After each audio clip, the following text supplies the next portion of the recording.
Today I'm going to show you how to take an 8.5 by 11 piece of paper. You need a pair of scissors and a bone folder and any images, stamps, stencils, anything you want to put on here, and I'll show you how to make a friendship zine like this. Want to have some fun making something a little bit different? Let's make a zine. Now I saw this on Jordan Clark's channel. She's somebody new that I discovered, and she several weeks ago made a zine, and she's going to send them out to her friends, and I thought it'd be super fun to make them and send them out as happy mail. So I'm going to show you how to do that today. She has a very good video, but it doesn't take very long to make, so I thought I'd just show you how. So let's get started. First of all, you're going to need an 8.5 by 11 piece of paper, just copy weight paper, and you're going to fold it in half long ways. And there's really any number of ways that you can fold this. I'm going to show you, let's see, just give it a good crease with your bone folder. Then you want to fold it in half this way, in the opposite direction. Again, a good crease. And then you're going to go back to that where you had folded it like this. So just fold it like that. And then you're going to fold it this way.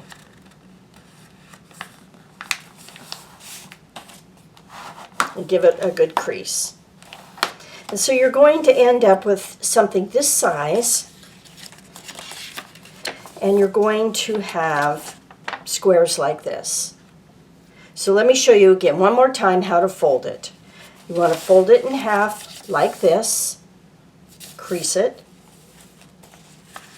fold it in half this way, crease it, and then fold it in half again and crease it. And what you're going to end up, like I said, is with 8 squares. Now the next thing that you want to do is open this up, and you want to fold this direction. And we're going to cut. So we're going to cut from this fold to this first intersection. Again, from this fold to this intersection.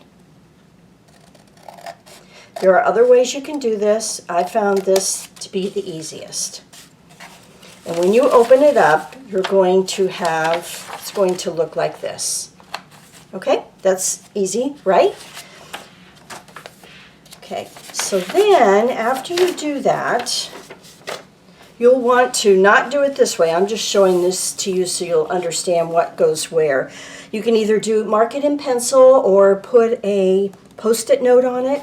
But you're going to have your front and back here, and then pages 1, 2, 3, 4, 5, 6. It's important to know how they're going to go so that when you fold everything up, you'll have the things in the proper place.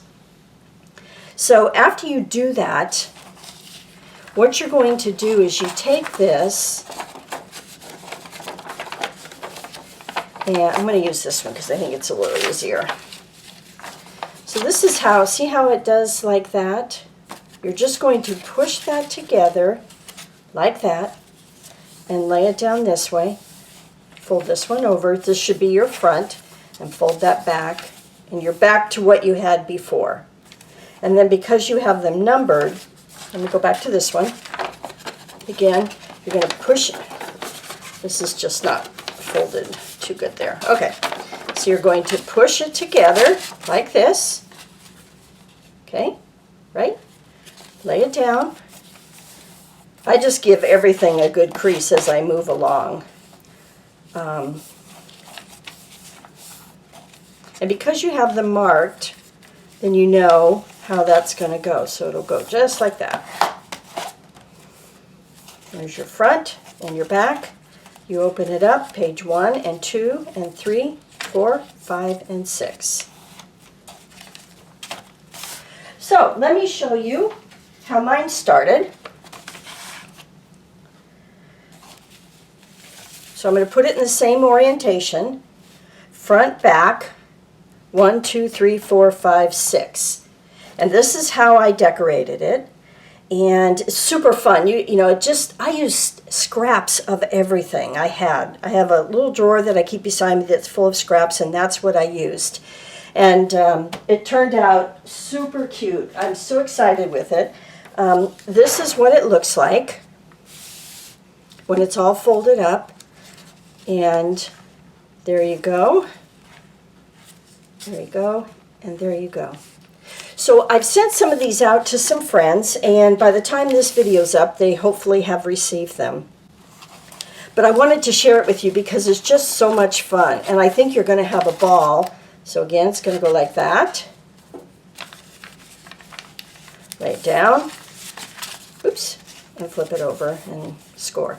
So one of the things that I did was, because there may be some images that I want to use again, I just lightly tacked them down. I did not glue everything. And I just used my adhesive and just put a little bit, just enough to hold it down.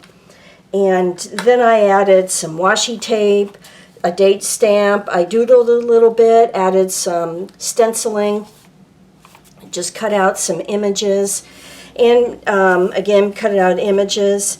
And then I had them span across too, which I thought was kind of fun. Now the one thing I'm going to tell you is you need, because we're going to end up photocopying this, that's the whole idea of putting this on one sheet, is that you can take this 8.5 by 11 piece and make a copy of it very easily. You can make as many as you need to send out, and then you just end up making this cut and folding it just like you did before. So here's one that's been photocopied, and I used it on my printer and just made the copy function. I also had some copied. I went to Office Depot and copied them, and they worked fine too. So I'm going to do the same thing with this, as I'm going to fold it the exact same way, just like I did the first time. Now, one of the things that I was going to tell you was about getting too close to the edge. You don't want to do that, because in the copying process I've noticed you don't quite get the exact dimensions. It takes that little 1/8 of an inch off that you didn't have on your original. So you want to stay away from the edges and also on your creases. You know, right here. So don't go right up to the edge. It's not a big deal, but you know, it's just enough if it bugs you. Okay, so I'm just folding these just like I did the first time. And I'm creasing everything. And then I'm going to open it up and cut that slit. So I want to fold it again like that so that I can cut straight down this slit. I'm going to cut right on there, just like that, and open it up.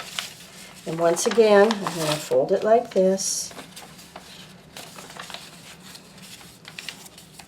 Just sort of let it go how it wants to lay, and then you can turn your pages.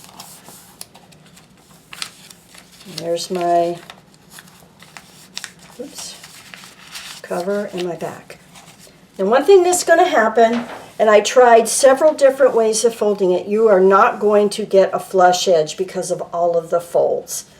And if that bothers you, you could trim it, but you're going to run the risk of you're going to cut some of these folds. I just wouldn't do it. I'd live with it because it's not that bad. I rounded the corners on some of mine, and it looks fine, but I think I actually, and I'm a corner rounder, I think it looks better just leaving it straight. And then I ended up, just because I didn't want this all open, once I had everything done, I ended up putting a piece, not a piece, I ran a line of glue stick here and on this one where it was open, because there's only 2 spots where it's open like that. The other ones are on the fold. And that just held it all together really well.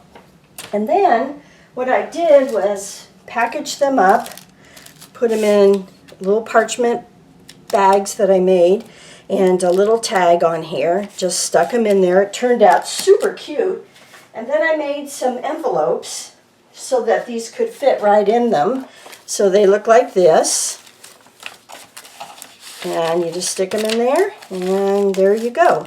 Now these envelopes I made with my scoreboard. It's an A4 bar. A 4-bar envelope fits it perfectly. And what I did was I had a couple of images that I cut out that I was deciding which I wanted to use. And again, I just ended up tacking this piece down. So here's one that I made, and again, I just made copies. So I just put it on my copier and made some copies of this. That way you can use, whatever different images you want. And this is another image that I used. And I just, again, tacked her down, and I made some more copies of this. And then it turns out really cute. This is an envelope that actually is a copy. And you can go in and highlight with pencils or whatever you want. I did do that on these images. I used my Prisma pencils just to deepen the colors a little bit. And I did the same thing on this. I went in and deepened the colors just so they'd show up, really good. And it worked out. It worked out perfectly. So I've got a second one started and a third one. And here's the basis of it. Just to give you an idea, I'll put it in the same front, back, 1, 2, 3, 4, 5, 6. So again, it's just the start of it. And I think it's going to be so much fun. I love making them. They're super simple. You can put all kinds of dimension on these, glitter, sequins, whatever you want, because you're just going to make a copy of it. And so everything is, it looks dimensional when you copy it, but of course it's not, so it's nice and flat. So I thought that would be fun for you to share. Be sure to go out and go and check Jordan's channel. I think you'll like her video as well. And I think that's it. If you have any questions, just leave them down below, and I'll see you on the next video. Bye for now.